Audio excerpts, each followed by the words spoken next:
Hello everyone, welcome to my channel. I hope you all are doing well. अच्छा जी, आज मैं बना रही हूँ 2 पाउंड्स केक, और मगर इस केक में इतनी सारी चीज़ें हैं जिसका ध्यान हमें रखना चाहिए। So let's talk about this in detail, और वन बाय वन हम इस पे बात करेंगे। अच्छा, केक हमेशा मैं चॉकलेट फजी बनाती हूँ। बेसिक जो होता है केक वो मैंने बनाना छोड़ ही दिया है, और मुझे लगता है मैं भूल ही चुकी हूँ कि वो बनता कैसे था, क्योंकि जब एक चीज़ आपको अच्छी मिल जाए तो उससे पुरानी को हमें छोड़ ही देना चाहिए। सो आई विल सजेस्ट यू कि आप लोग जो हो ना, वो पुरानी 3 इंग्रेडिएंट वाली रेसिपी को छोड़ ही दो, भूल ही जाओ, क्योंकि जब आपके पास एक अच्छी रेसिपी है तो आपने उसी को यूज़ करना है। अच्छा जी, अब यहाँ पे ना एक जो बहुत ज़रूरी चीज़ आती है वो ये कि हमें केक के साइज़ के अकॉर्डिंग ही केक का जो नीचे बेस होता है, बोर्ड होता है, हमें वो लेना चाहिए। ठीक है, अब कितना लेना चाहिए, लोगों का ये बड़ा सवाल आता है, क्योंकि बिगनर्स मेरे पास इतने सारे हैं and they use to ask कि हम क्या साइज़ लें, हम क्या करें। अब यहाँ पे जो केक है ना, वो मैंने लिया है 5 इंचेस वाले मोल्ड में, मैंने उसको बेक किया है। ठीक है, और ये आप लोग भी समझते हो कि जब हम केक को जिस इंचेस में हम बेक करते हैं, जब हम उसके अंदर फिलिंग करते हैं, उसको सोक करते हैं, और फाइनल एंड में जब वो रेडी होता है, फाइनल कोट के बाद केक का साइज़ एक्सपेंड होता है। यानी कि अगर 5 इंचेस में मैंने इसको बेक किया है तो ये 5.5 5.8 जितना ये हो जाता है बनने के बाद। ठीक है, तो अब यहाँ पे जो मैं आपके सामने मेरी बेस पड़ी हुई है ना वाइट कलर की, ये 9 इंचेस है।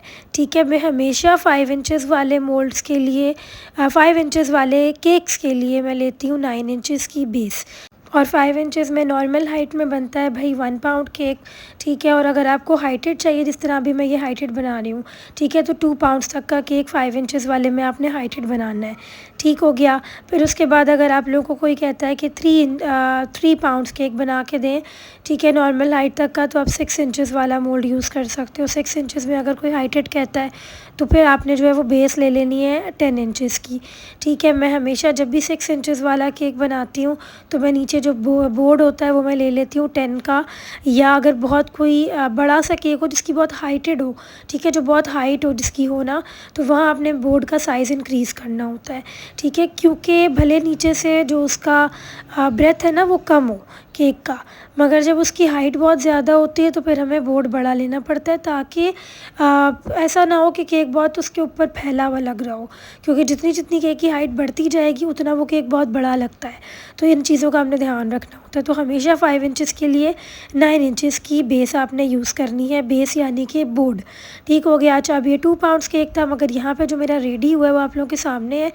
अप्रॉक्स 1300 ग्राम्स तक इसका वेट चला गया है, जो कि आप लोग काउंट करोगे 3 पाउंड। ठीक है, मगर फज केक 3 पाउंड ऐसा नहीं होता।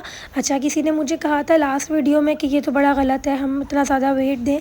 देखिए, आप लोग इस बात को समझते हो कि फज केक्स हैवी होते हैं। ठीक है, बाय वेट वो हैवी होते हैं क्योंकि उसमें मटीरियल ऐसा जाता है। ठीक हो गया। अब मगर आपने उसका मेजरिंग क्राइटेरिया होता है वो ज़रा डिफरेंट होता है as compare to the normal cakes जो कि हम 3 इंग्रेडिएंट वाले बना रहे होते हैं, क्योंकि वो बहुत ज़्यादा बिल्कुल एयरी होते हैं और ऐसा लगता है उनका वेट ही नहीं है, तो वो डिफरेंट होते हैं, ये डिफरेंट होते हैं। तो अब अगर हम यहाँ पे ना कस्टमर को ये 3 पाउंड का करके दें आपके सामने जो मैं बना रही हूँ, तो ये उसके साथ नाइंसाफ़ी है। अच्छा, अभी मैं बताना नहीं चाह रही थी, बट अभी मुझे याद आ गई है, so I just mention it down. ये वाली जो मेरी कस्टमर है जिनका मैं केक बना रही हूँ, उन्होंने वैसे मुझे बड़ा तंग किया था। इतना ज़्यादा उनको वेट, जो कि 3 पाउंड आप लोग कंसिडर करते हो, मैं नहीं करती, ये मिलने के बाद भी शी वाज़ लाइक ये तो 2 पाउंड्स नहीं है। फिर भी अब यहाँ पे अब आप देख रहे हो लोगों की मेंटालिटी क्या है। लोग वहीं वो लोकल बेकरी वाले केक पे स्टक हैं, जो कि बहुत फैले हुए होते हैं और ना उनकी हाइट होती है ना कुछ होता है, फैले हुए केक्स होते हैं, और वो बच्चों वाला दिमाग। ठीक है, कि जो फैली हुई चीज़ होगी वो बड़ी है, जो हाइटेड होगी वो कम है। तो ये वाला कॉन्सेप्ट जो है ना, ये बच्चों में आ जाता है एट द एज ऑफ 6 और 7। उनको ये कॉन्सेप्ट पता चल जाता है कि हाइट और ब्रेथ का क्या डिफरेंस है, मगर हमारे यहाँ लोकल अवाम जो है उनको नहीं पता चलता। तो केक का जो आपने वेट करना है ना, वो इतना करना है, जब आप उसको ट्रफल कोट कर दोगे, लाइक चॉकलेट से कोट कर दोगे, उसके बाद आप उसका वेट करो। ठीक है, वो फाइनल वेट होता है। फिर एंड में ये जो आप फॉन्डेंट का काम कर रहे हो, बटर क्रीम कर रहे हो या इधर व्हिपिंग क्रीम कर रहे हो, वो उसके वेट में काउंट नहीं होती, वो कस्टमाइजेशन में होती है। किसी ने पूछा था तो फिर तो हमें नुकसान होगा, आपको बिल्कुल भी नुकसान नहीं होगा।